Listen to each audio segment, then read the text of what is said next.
You want to know if you'll be rich, and I am talking about money, but instead of asking, will you be rich, I want to ask, how will you be rich? How can you become rich? Because that's really the questions. I see the Six of Wands. You absolutely can become rich. This is something you are completely capable of. Rich in whatever that means to you, but we are talking finances specifically. The Six of Wands is about success. You definitely can do this. I see the Ace of Wands on the bottom of the deck. There's all this potential. The Fool card is here too. This is wow. The Ace of Wands and the Fool came out in the last part as well. I shuffled those cards back in so we could just have a fresh start with this part. But wow, the fact that they're both here, there's so much potential. There's so much potential. And it just feels like you have to believe in the possibilities instead of immediately putting obstacles ahead. The Fool is not aware of the obstacles, and it doesn't mean that you should just be foolish, but I think sometimes what's blocking you from the outcomes that you want is that you are immediately thinking of the obstacles. So you're like, I want to do this, but no, I can't because of this. I can't because of this. I can't because of this. This is going to be a problem. This is a problem. Oh, I'm never going to have. You're automatically going down that route as opposed to being like, there's all of this possibility and I can do it.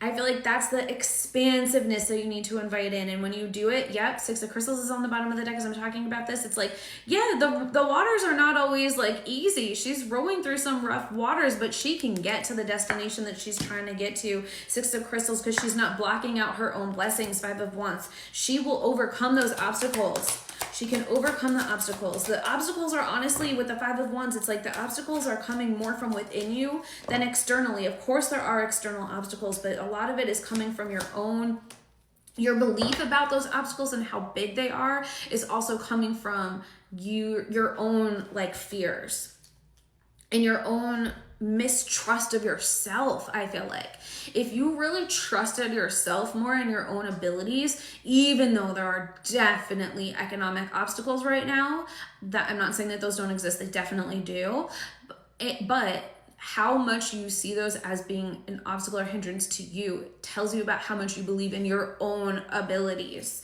Okay, I feel like you are able to do more than what you think. Now the Knight of Wands upright. Okay, because the Knight of Wands was in reverse in the previous part. It's wild. You can see I'm shuffling and like cards are just coming out. So it's so interesting how we're getting similar cards. And so it's like a similar message across parts, it seems like. So again, in the previous part, we talked about how to be happy, you have to make sure you're chasing or pursuing the things that like are truly what your heart desires. And it just seems like your wealth, your finances are going to be looking up the most when you're doing the things that feel aligned with your heart, what you truly want to do with your passion. When you are doing the things that you truly want to do and your passion, you are secure financially. The Queen of Stars, it's a life of ease, it's a life of luxury, it's a life of financial blessings. You feel good, it's everything that you need. It's like, I just feel like you get to be super comfortable wealth-wise, super comfortable financially if you do this with the Queen of Stars. It's gonna require you to step out of your comfort zone. Where you are right now might not be how to get there, right? Like what you need to do is different than where you are right now. You're settling. It's not about settling. It is about pursuing, but you get to this place where you get to be so comfortable. The next part I'm going to do is going to be about beauty. So I'll see you at part 4.